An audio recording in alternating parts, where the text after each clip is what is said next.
This is my note card. I didn't have an actual note card, but these are my only notes. This is my audience outside the original Starbucks. If you can go ahead and go ahead.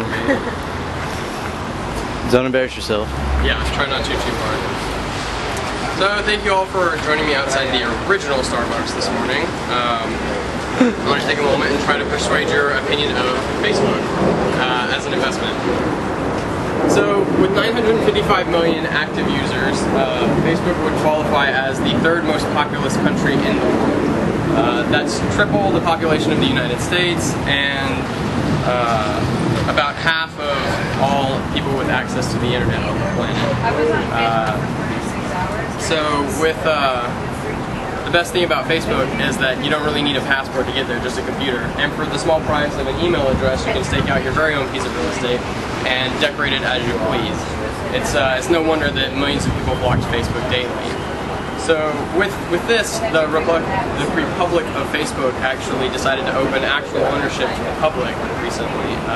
Yet despite its impressive population statistics, the price of ownership has decreased to about half of what it started at.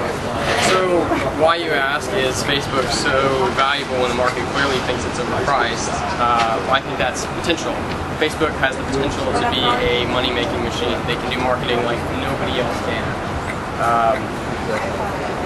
So with that, why does it have potential? Well, Facebook has its large number of users. As I stated earlier, according to Facebook's investor page, Facebook has 955 million monthly active users, and apparently 552 million of those get on every day. That's a lot of people. And in marketing is about exposure and repetition of ads. So Facebook clearly can give you the exposure you need to all kinds of people all over the planet. Facebook's website says that about 80% of those 955 million people are from outside the United States. According to World Internet Usage Statistics.com, a credible website, there are about 2.267 billion people on the planet with access to the internet.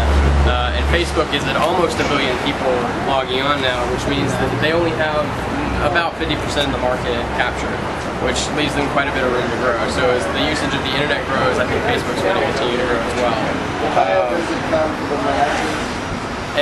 According to a recent article from the New York Times, Facebook's growing at a rate of about 25% users annually, which means that they're continuing to get more and more people to expose your ads to. Now I want to talk about what I think really is the most important part here of why Facebook is going to be good at marketing and can make a lot of money. Facebook has taken marketing and made it into a more exact science. They can do targeted marketing like nobody else really can. Facebook, the way they do marketing, I have to talk a little bit about the way Facebook is kind of set up in general. When users make a Facebook profile, the first thing they do is input some information about themselves. You can display anything from your age, your birthday, the city where you were born, to the city where you currently reside in. Even particular things that you decided that you're interested in, you can make that viewable to the public. And Facebook keeps all of this. And in doing this, Facebook created a marketing gold mine of a database. Marketing up to this point, like I said, has been kind of an inexact science. Previously, with marketing, you would put your ad out there in places that you would hope people in your target market would just find it.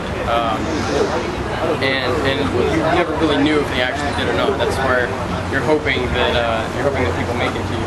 But with Facebook, you can say an environmentally friendly clothing manufacturer here in Seattle wants to sell their clothes to people in Seattle who, I guess, care about environmentally friendly clothing.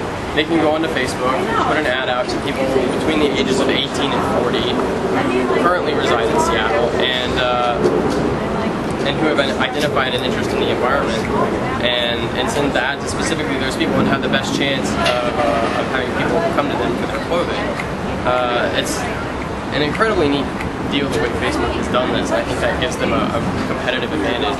Also, one of the things that Facebook still has going and that they haven't really finished yet is advertising on their mobile app. Up to this point, there are no advertisements on their mobile app. They're looking into it, they're beta testing it in South California right now. But from Facebook's website, again, they think that about half of all of their usage comes from mobile devices, and right now they're not tapping that usage yet. So, and then when they get that figured out, which is coming, mark my words, they're going to have a lot. I mean, they'll be getting advertisements to a large number of people. So the last thing I want to talk to you about is their corporate culture, and I think this should inspire confidence. Facebook is characterized by innovation, determination, and a change-the-world attitude. And that kind of corporate culture trickles down from the top.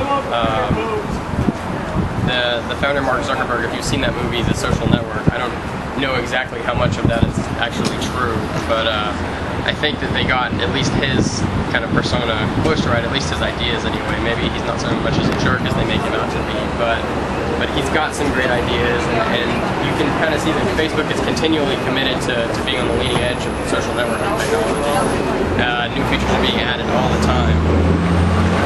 And on top of that, I want to tell you a little story about the night before Facebook did their initial public offering. Most companies would set up their initial public offering, and the night before would go home, get a good night's sleep, and prepare to watch the stock prices the next day. But today, or with Facebook, what they did was they embarked on a celebratory hackathon. So the night before, the entire night, all the programmers for the company set up shop at their office and spent the entire night coding, working on ideas that they themselves, individual projects that they thought would make Facebook better. So these ideas eventually make their way onto Facebook. This is how they come up with their new ideas, and the fact that that's what they were doing the day of their IPO or the night before, rather than getting a good night's sleep, shows me that they're definitely committed to excellence and continued innovation. So, what do large exposure base, a competitive advantage, and a commitment to excellence add up to? Well, I think it's a lot of money. So if you have some excess cash stashed under your mattress, disrupting your good night's sleep, I would suggest putting it into Facebook. Thank you. Again, here's my audience. You guys clap for me. Thank you.